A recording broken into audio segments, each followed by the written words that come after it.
Break के बाद स्वागत है आपका सी न्यूज भारत में।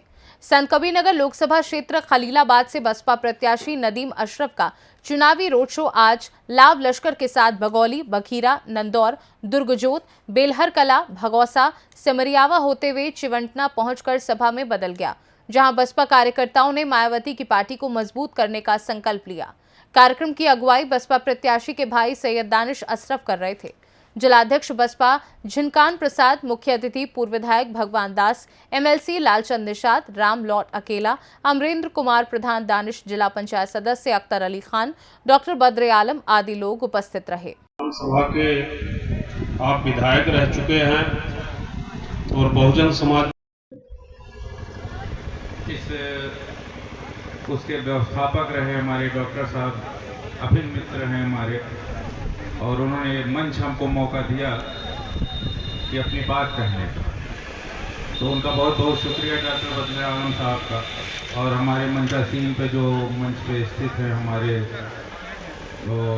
तो एमएलसी पूर्व एमएलसी साहब, पूर्व विधायक जी, मैं आप लोगों का भी बहुत शुक्रिया अदा करता हूं और अपनी बात शुरू करता हूं। आज संत कबीर नगर की धरती से मैं 32 साल का युवा हूं। कोई मेरी राजनीतिक बैकग्राउंड नहीं रहा, हमारा परिवार रहा, हम लोग सामाजिक रहे और लोगों की खिदमत गुजार करते रहे। हमारे पूर्वज ने भी यही काम किया। हमारे खानदान में सिर्फ सामाजिक कार्य करते रहे और उसी में दिन गुजारते रहे, लोगों की खिदमत।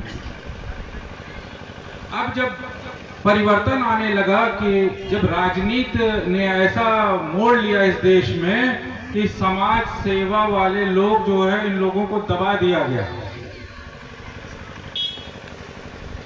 तो फिर जब ये राजनीति होने लगी तब हमारे समाज का शोषण होने लगा।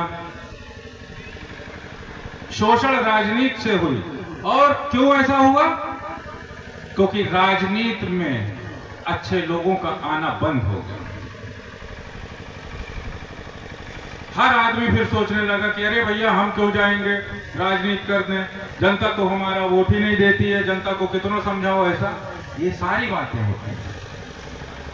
तो आज मुख्य मुद्दा ये है कि अगर मैं संत कबीर नगर जिले में आया हूं, मेरे बड़े भाई साहब सैयद नदीम अशरफ साहब टिकट लेके आए, तो यहां फिर से वही इतिहास दोहराया जाएगा कि यहां सिर्फ सामाजिक कार्य होगा और लोगों की खिदमत होगी। अब रही जो आज देश के हालात हैं, बिगाड़ने वाले कौन हैं? कांग्रेस, सपा, भाजपा, तीनों के नाम ले रहा हूं। क्यों?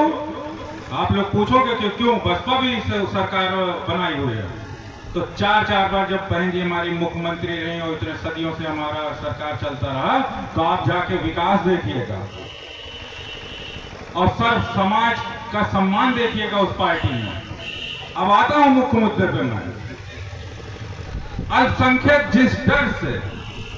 जिस डर से वोट करता है कि भाजपा ना आए, जिस कैंडिडेट को करता है, तो सपा में जितने हमारे वोट लेके हुए, जितने नेता, विधायक और मंत्री हमने बनाया अपने वोटों से, वो सब जाके भाजपा के गोद में बैठ जाते हैं। और यही हाल कांग्रेस का है। आज आधी कांग्रेस भाजपा में जाके शामिल हो गई। मुंबई से लेके हरियाणा तक और कहां उत्तर प्रदेश में देखिए, सारी कांग्रेस इस समय भाजपा में है। और कांग्रेस के जो पूर्व मंत्री और विधायक रहे, किसके वोट से रहे? अल्पसंख्यक के वोट से। हम उनको मजबूत बनाते रहे अपने लिए कि हमारे लिए काम करेंगे, लेकिन ऐसा नहीं हुआ। और जहां तक कि सपा की बात कर दी जाए, तो आप लोग खुद जमीन पे, ग्राउंड पे रहते हो। सपा का जो मूल वोट है वो भाजपा में जा चुका है। अब रही बात संत कबीर नगर की, लोकसभा की, कि कौन मजबूत स्थिति में है, तो आपको बता देना चाह रहा हूं।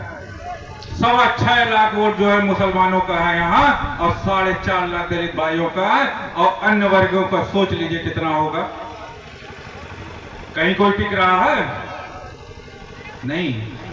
और सपा ने क्या किया, अखिलेश यादव जी ने क्या किया, एक डमी कैंडिडेट खड़ा कर दिया और भाजपा का रास्ता आसान कर दिया। वो जिताना चाहते हैं, वो अगर नहीं तुम जिताना चाहते तो एक मजबूत जाति के आधार पे अपना कैंडिडेट घोषित करते। सपा का शोषण कम नहीं हुआ मुसलमानों के लिए या कांग्रेस में? सपा में तो ये तक हुआ है कि आपको बता दूं, जब ये हमको भाजपा वाले बी टीम और सपा ये कहती है बी टीम है, तो मैं जवाब यही देता हूं, आप लोग को भी यही जवाब देना। संविधान के निर्माता भारत रत्न पूज्य बाबा साहब डॉक्टर भीमराव अम्बेडकर जी व बहुजन समाज पार्टी के संस्थापक बहुजन नायक जननायक मानवर कांसी राम साहब के चरणों में श्रद्धा सुमन अर्पित करते हुए आज ये चुनावी नुक्कड़ जनसभा जो पतौड़ी में हो रहा है, इसकी अध्यक्षता कर रहे सम्मानित अध्यक्ष महोदय, इस कार्यक्रम में विशिष्ट अतिथि हमारे बहुत दुलारू साथी जो पूरे प्रदेश में निषाद समाज के साथ साथ पिछड़े समाज, दलित समाज, सब समाज के लोगों में बहुजन की रीति नीति को पूरे जो है प्रदेश में पहुंचाने का काम किया। विधान परिषद सहित सदस्य रहे, राज्यमंत्री का दर्जा प्राप्त आदरणीय लालचंद निषाद जी, इस मंच पर विराजमान हमारे बहुत प्रिय साथी अम्बेडकर जी और माननीय श्री काशीराम जी को खिराजे हकीकत पेश करते हुए मैं यहाँ स्टेज पे मौजूद माननीय भगवान दास जी जो कि पूर्व विधायक रहे हैं, माननीय लालचंद निषाद जी पूरे एमएलसी और अन्य सभी जो मौजूद यहाँ गणमान्य व्यक्ति हैं, मैं उनका हार्दिक अभिनंदन और स्वागत करता हूँ।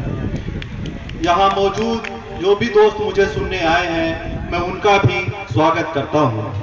दोस्तों, जैसा कि आप जानते हैं कि आज देश बहुत विकट स्थिति में है।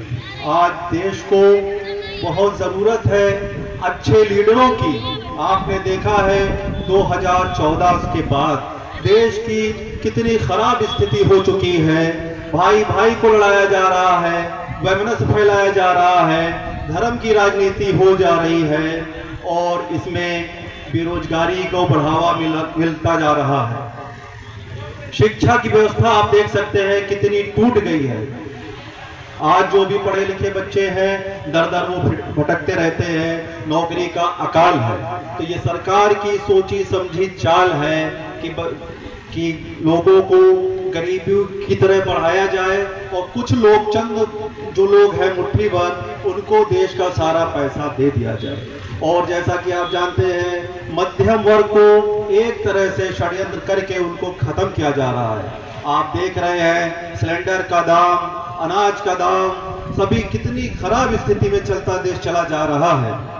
तो सबसे पहले दोस्तों मैं ये कहना चाह रहा हूँ कि इस भाजपा सरकार का जिस तरह इसका काम है उसको हमें इसको हटाना पड़ेगा।